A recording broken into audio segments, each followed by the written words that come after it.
पता है आपको, इसी साल मई 2025 में फाइनली एनाबेल डॉल को घर से बाहर निकालकर एक पैरानॉर्मल इन्वेस्टिगेटर अपने साथ टूर पर ले जाता है। और सिर्फ कुछ दिनों बाद एक खबर आती है, वो इन्वेस्टिगेटर अपने होटल के रूम में मरा हुआ पाया गया। वो अकेला था, साथ में कोई नहीं था। कैसे मरा कोई नहीं जानता। सिर्फ इतना नहीं, जिस शहर में उस डॉल को टूर पर ले जाया गया, अगले दिन वहाँ पे एक फेमस बिल्डिंग में खुद से आग लग जाती है। रीजन कोई नहीं जानता। उसी शहर की जेल में पता नहीं कैसे 10 क्रिमिनल्स जेल तोड़कर भाग जाते हैं। लोगों ने क्या बोला जानते हो? इन सबके पीछे उसी श्रापित डॉल का हाथ है। वापस बंद कर दो इसको। इसी बीच सबसे शॉकिंग न्यूज ये थी, एड और लॉरेन की फैमिली ने ये सब कुछ सुनकर अपने फेमस घर और हॉन्टेड म्यूजियम को बेच दिया, अपना पीछा छुड़ा लिया। और ऐसे में अब 4 महीने बाद कॉन्जरिंग सीरीज की लास्ट फिल्म रिलीज हो रही है। 1000 भूतिया केसेस सॉल्व करने वाले रिसर्चर्स की लाइफ का वो आखिरी केस जिसने उनका करियर खत्म कर दिया। मेरी मानो तो टिकट बुक करने से पहले एक बार खुद की नजर उतार लेना, हनुमान जी का नाम भी जरूर लेना। हाँ, तो 12 सालों से चली आ रही कॉन्जरिंग सीरीज की last film Conjuring the last rites को पिछली रात ठीक 12 बजे हाउसफुल थिएटर में देखकर आई हूँ मैं। एक खाली सीट नहीं थी। ठीक रात के 3 बज गए थे घर वापस आते आते, और नींद में पूरी रात सिर्फ एनाबेल, नन और कॉन्जरिंग इसके सपने देख रही थी। अब आपकी बारी है। मैं अपना डर आपको ट्रांसफर कर रही हूँ। बेस्ट चीज जानते हो, पहली बार एक कॉन्जरिंग फिल्म को बिना किसी कट जैसे का तैसा रिलीज किया है इंडियन थिएटर्स ने।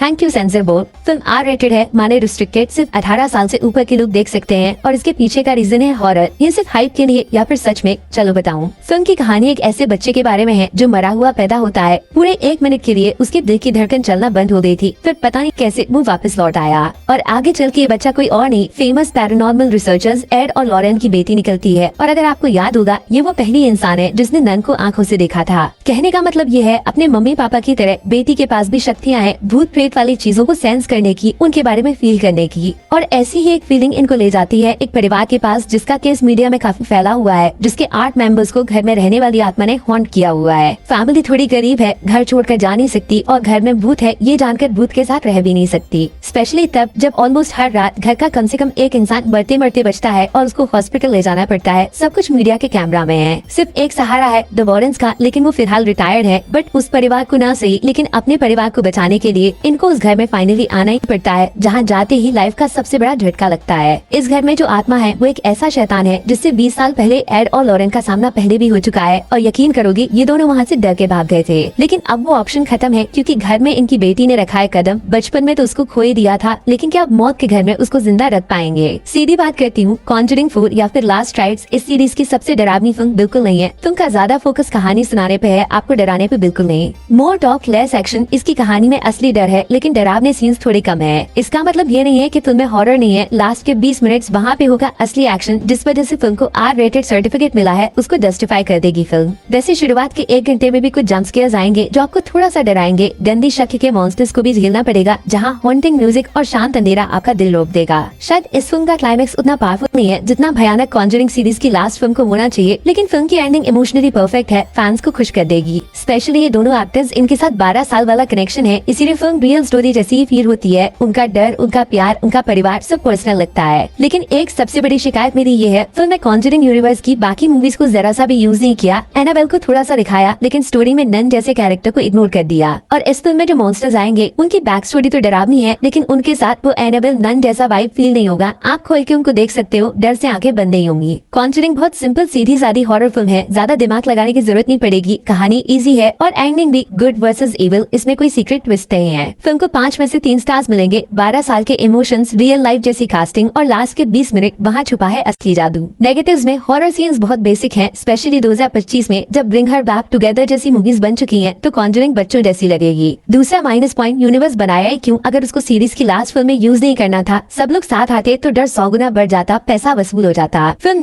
देखनी चाहिए हर उस इंसान को जो 2012 से लेकर अभी तक सारी मूवीज देख चुका है। अब पॉजिटिव नेगेटिव पे मत जाना, कॉन्जरिंग एक नशा है जिसको आखिरी बार महसूस करना तो बनता है। फटाफट टिकट बुक कर लो, ऑनलाइन भी लाइन लंबी है। मिलूंगी जल्दी, टेक केयर।